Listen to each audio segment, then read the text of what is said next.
All right, hello.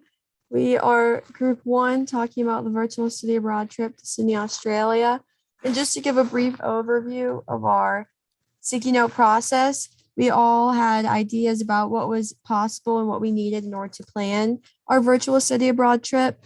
And so we all came collectively through our ideas. And then you can see here that we were able to distinguish them off of each level. So we came up with 4 levels in total.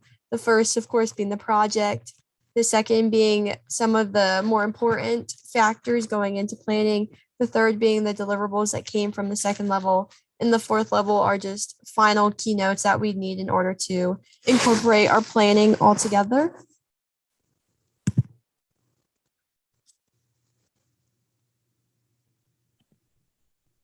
So in order to break down our sticky note process, it led us to the descriptions that we have for our WBS items. And the first one being the initiation. So in order to do that, we have to get approved. So approval needed by all necessary parties to ensure that the event can commence, and then submit the plan to any necessary personnel for approval. And so then next we have planning, which includes the times and dates, the itinerary, the virtual tour, and the guest speakers. And so that includes finding the times that are most suitable for the students.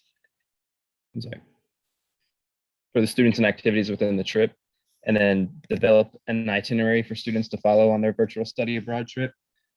Then engage with instructors to take a virtual trip, a virtual tour of the institution in Sydney. And then prominent guests will be speaking on the events and opportunities available at the university. And then next we had the cost, meaning determine the measures to take when thinking about financial options, which included fundraising and sponsors. So we would be using fundraising to help fund the finances of the virtual trip. And then sponsors could be used in conjunction with fundraising to cover all the trip costs. Some of the other items that we have in our WBS dictionary are the participants, necessary technology, and the closeout. Under participants, you see the trip quota, which is the number of people that we have determined would be willing to go on the trip. The recruitment, which is the act of going out and seeking out these participants who may be interested in the virtual trip. And finally, marketing the trip so that more people can become aware of it.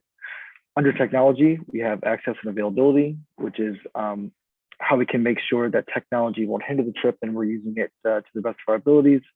And finally, the closeout, which is the commencement of the virtual trip. All these items form our WBS dictionary, and this concludes our wrap up of the dictionary and sticky note process. Yeah, and also our 2 other group members contributed. They just could not be here to record. Thank you.